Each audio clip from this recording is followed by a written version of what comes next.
believe in the magic mirror come from the farthest space. Hey guys, it's Krissy from the Gap Spot, and welcome to another segment of Krissy's Kloud. It should be of no surprise that the season of witches has finally come upon us. The witch archetype most associated with women and power has been through a massive evolution over the centuries. For most of us, when we think of a witch, the first images that come to mind may be of an old ogre-like woman hunched over a cauldron or flying over the moon on a broomstick. And while this is one of the most popular and memorable depictions of a witch from most of our childhoods, over the past couple decades, it is evident that the witch archetype has undergone a fascinating transformation within literature and films through the various portrayals of different kinds of people. In popular Disney films like The Little Mermaid, Sleeping Beauty, and Snow White, we see a similar witch, one whom is evil and is persistent in sabotaging the well-being and journey of the princess. In shows like Bewitched in 1964 or Sabrina the Teenage Witch in 1993, we don't see an evil witch, but a regular young girl trying to fit into the world around her in the best way she can without her powers getting out of control. The transformation of witches on screen must wholeheartedly be dedicated to the change of perception of witches in real life. It is important to recognize that witches in real life were often just women who were targeted and persecuted unfairly. These quote-unquote witches were often just women who were midwives, people who practiced medicine, or just kept to themselves. The evolution of witches on screen can also be contributed to women empowerment, and perhaps even the exploration of the power that lies in the light and dark side of femininity. In this video, I'll examine the evolution of witches in film, but before I jump into that, I think it'd be wise to do a brief history of the perception of witches in real life. I'm sure most of us know that the history of witches is a dark one, as once upon a time, for the most part, witches were seen as evil women who were filled with lust while in cahoots with the devil. Early witches were people believed to have practiced witchcraft using spells and also contacted spirits. Now, one of the earliest records of a witch stemmed from the Bible. The story of King Saul and the Witch of Endor is believed to have been written in the time frame between 931 BC to 721 BC. King Saul asks the Witch of Endor to summon the spirit of the prophet Samuel from the dead to help him win the Philistine war. Unfortunately, the story ends badly, as once Samuel is raised, he tells Saul that he and his sons will die. Throughout the Bible, there are many scriptures that look down upon the usage of witches and sorcery, anything that deals with contacting spirits, especially from the dead. It is evident that God in the Bible wanted people to steer away from gaining power that did not come from him. In Deuteronomy, God also warns his people who are entering the promised land to avoid any practices that dealt with magic or rituals. Now we are going to skip some centuries. In 1400s medieval Europe, witch hysteria is at an all-time high. Usually accused witches are being executed by burning at the stake or by hanging. Widowed and single women tend to be the most targeted. Between the years 1500 to 1660, at least 80,000 accused witches are put to death. And to add to the witch craze was the book called the Malleus Maleficarum, hopefully I'm pronouncing that right, which was written by German Dominicans in 1486. And through my research, it seems that Germany at the time was one of the most adamant country in terms of getting rid of witches. They really did not like anything of the nature, so it was a very popular thing at that time to, hunt them down. The Malleus Maleficarum translates to the Hammer of Witches. It taught people how to identify, hunt, and question people who were suspicious of witchcraft. Protestants and Catholics made it their duty to ensure that witches were purged from their community. For 100 years, the Malleus Maleficarum sold more copies than any other book in Europe besides the Bible. Protestants and Catholics took witch hunting very seriously and wanted to ensure that witches were purged from their community. For 100 years, the Malleus Maleficarum sold more copies than any other book in Europe besides the Bible. This just begins to show how serious people took witchcraft at the time. It was very, very much heavily looked down upon. Any suspicions could really land someone in a lot of trouble. And it kind of made me think to how today we might have like ghost hunters, mediums, psychics, and all these people that will come and tell you that maybe your house is haunted or something. But I'm guessing that witch hunting was probably a lot more grim, as you know, if a woman was suspected of being a witch, or a man, you were executed. In 1644, a man by the name Matthew Hopkins spreads the word that he was almost killed by witches in a town called Manningtree in England. This story is basically his big break, and he cultivates his career as a well-respected witch hunter and travels to many different towns and cities throughout Europe accusing women of witchcraft. Now, Matthew was definitely not the only witch hunter. There were a lot of witch hunters at the time, as it seemed like it was a very popular business and a lot of people, you know, were trying to hustle. So they decided to jump on that opportunity and basically got a lot of possibly innocent people murdered for no reason. As we know, the witch craze also does travel to the New World, or present-day America, the Salem witch trials being one of the most historically popular ones from the time in 1692, where 150 people were accused and 18 were put to death. There were also witch executions done in Connecticut. Alice Young was the first person in America to be executed for alleged witchcraft. Virginia also had witch accusations, but none of them resulted in death. Once the 1700s roll around, the witch craze kinda dies down, and laws are even passed to help protect people from being falsely accused. So, although the history of witches has been very gruesome, especially in our real life history, I think it's really fascinating to see how the very idea of a witch at one point was so heavily stigmatized and deadly, yet now witches have been presented in popular culture so much through literature, movies, and TV, and it's just something you can just laugh at and maybe even desire to be. We're finally moving into the film history.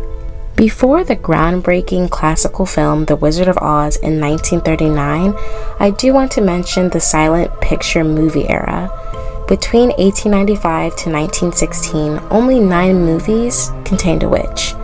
5 of these films were makings of fairy tale stories such as The Magic Sword in 1901, The Wonderful Wizard of Oz in 1910, His Majesty the Scarecrow and Cinderella in 1914, and Snow White in 1916. The witches that were showcased in the silent pictures were usually seen as very silly, non-threatening, kind of like clowns or jesters, often performing spells to trick people or transform them. For example, Mombi, the witch in His Majesty the Scarecrow, changes her 3 ugly friends into beautiful women, and in Snow White 1916, the witch changes the queen into a beautiful, beautiful looking queen. Now, the other films did not contribute as much to the overall image of the witch character.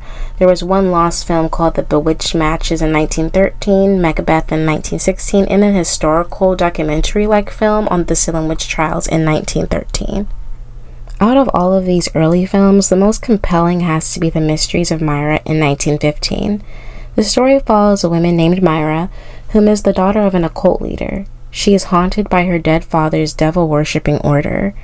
Witchcraft is not brought up in the series until episode 13, where a witch helps Myra escape the order.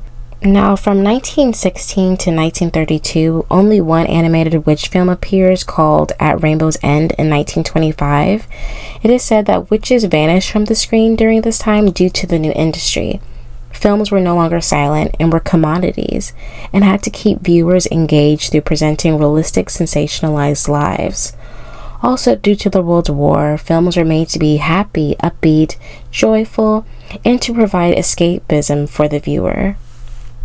There was also the Hays Commission that enforced its Catholic moral censorship code, so that's also something to think about and something that explains a lot. Luckily, between 1932 to 1939, witches do make a comeback with Babes in the Woods, Betty Boop's Snow White, and Betty Boop's Baby Be Good, and The Greedy Humpty Dumpty. And in 1937, things changed for the witch in film drastically.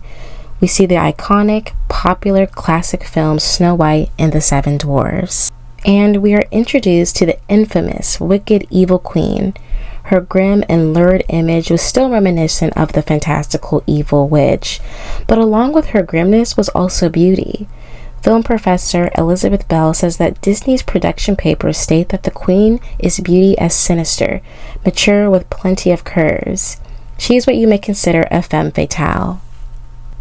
If you think about it, before 1937, witches were silly, stupid side characters who were often unsightly, but now we have a witch whom is strong, powerful, beautiful, and enchanting. And obviously, by 1939, we get The Wizard of Oz.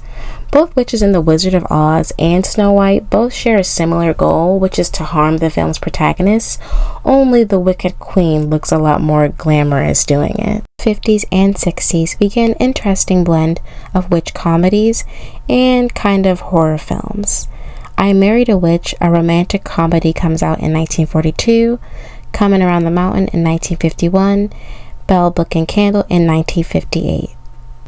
The most common type of witch that we saw on the screen during the 50s was the folk witch. The folk witch is often living away far from other people, is usually untrustworthy, and she's also usually still old looking. We see her in Coming Around the Mountain, and we also see the folk witch a lot on Western TV series like The Gene Autry Show in 1951, The Adventures of Kit Carson in 1953, Wanted Dead or Alive in 1958 as well. In 1957, there's also a film called Undead that comes out that showcased two witches on both opposite sides of the spectrum. There's a good witch and there's an evil witch who's like under the control or order of Satan. Now, of course, we cannot forget the Great Maleficent from Sleeping Beauty that comes out in 1959. She still follows a very similar femme fatale nature as the Wicked Queen from Snow White. Now, for a fun fact, in 1960 to 1968, there is an increase in witch horror films that are imported from other countries like Mexico, Italy, and even the UK. There's The City of Dead in 1960 and The Naked Witch in 1961. During the 60s, we also see a surge in the male witch, or the warlock, whom is often like a buffoon, like in The Bell, Book and Candle, or an occultist, like in Star Trek Cat Paws in 1967. Now, obviously, this era is not done without the great television series Bewitched in 1964. Bewitched follows the story of Samantha Stevens, who was a traditional housewife, however, she's also a witch. She promises her husband that she will abstain from the use of her powers, but she's often challenged in different situations. Bewitched seems to be in conflict with some people, as we all know that the feminist movement begins in the 60s, and while some consider Bewitched to be one of the first shows that hold feminist views, as it challenges gender roles, many still see Samantha as a simple housewife doing whatever her husband tells her to do. In 1964, The Feminine Mystique was also released by Betty Friedan, and it challenged the patriarchal system and encouraged women to not only be housewives, but to be free to do whatever they want in the world. Many feminist movements were created around this time, one which was called WITCH, which stands for the Women's International Terrorist Conspiracy from Hell, in 1968. I find it interesting that during the feminist movement, the feminists took the term witch, which for obviously centuries before that had been used to in a way to oppress women, was taken and was used to create an entire feminist movement organization. I just think that's a pretty interesting fact. Interestingly, Rosemary's Baby comes out that same year, which is also another witch-themed horror movie. It really indulges us into like the worlds of Satanism, selling one's soul. It's just very scary. I'd say it's evident that a lot was going on during the 60s. The women feminist movement definitely left some impact on the very archetype of the witch simply by taking the name. Now for the 70s, there is one film that comes to my mind in terms of witches, and that's Carrie in 1976. That comes out shortly after Bewitched ends. It shows the witch in a brand new light. She's relatable to audiences in a sense because she is a teenage girl trying to survive the horrors of being an outcast in high school. However, she has the power of telekinesis. I think it's truly fascinating to see the stark contrast between Carrie and then Samantha from Bewitched character. Samantha we see as a popular, beautiful woman, whereas Carrie we see a lonesome girl who gets bullied and is mostly regarded as a nobody. Well, until the very end, where Carrie destroys everyone who's crossed her. Obviously, Carrie is based off a book, so there is a difference, but seeing that book come to life truly changed the game in terms of horror. More witch films rise in the late 80s, early 90s, like Hocus Pocus, which comes out in 1993. There's The Crucible and The Craft in 1996. And we also get the Sabrina the Teenage Witch series and Charmed from 1998 to 2006. And we also get 2 popular animated films and TV shows, like obviously The Little Mermaid with Ursula and Kiki's Delivery Service. Now moving to the 90s. Obviously, I'm sure a lot of us may have recognized this. In the 90s, teen witches become very popular. In 1996, The Craft, the film does a great job mixing the perplexity of being a teenage girl with trying to make friends and dealing with guys, but with the addition of witchcraft. So we get a blend of realism and fantasy. There's also Halloween Town in 1998, which is very nostalgic for a lot of us, as it shows another young girl, Marnie, who learns she's a witch, and so is her family, and they must help protect the town from evil forces. There's also Charmed in 1998 and Practical Magic. Where these films don't focus on teen witches, they do portray young women who are trying to use their power for good while also working on their relationships. Now fast forwarding to present day, we have a variety of different witch-themed movies, but most of our most common would definitely be The Chilling Adventures of Sabrina the Teenage Witch in 2018, American Horror Story The Coven season 2013 to 2014, and also The Witch in 2015 with Anya Taylor-Joy, and the 1977 remake of Suspiria in 2018. If anything, I'd say that our more recent witch-themed content are primarily dark and stray away from comedy. The Chilling Adventures of Sabrina is a lot darker than the one in 1993, as Sabrina must try to keep her half-mortal and half-witch duality balanced, but her cult family and evil forces keep challenging her.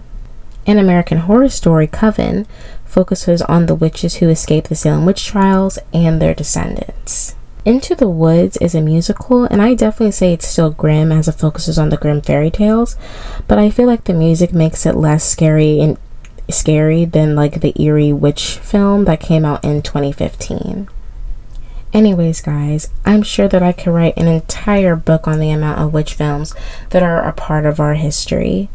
The transformation from an old hag in rags to a suburban housewife, a teenager, or an evil queen is most astounding and shows how our perception has changed and how the witch archetype is open for a variety of interpretations and forms. I really do hope you guys enjoyed this video.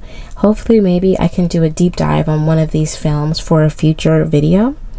But if you did enjoy this, give this video a thumbs up and a like, and make sure to tune into the Gap Spot live stream on Fridays at 10 p.m. See you guys soon, and thank you for watching another segment of Krissy's Kloud. Peace.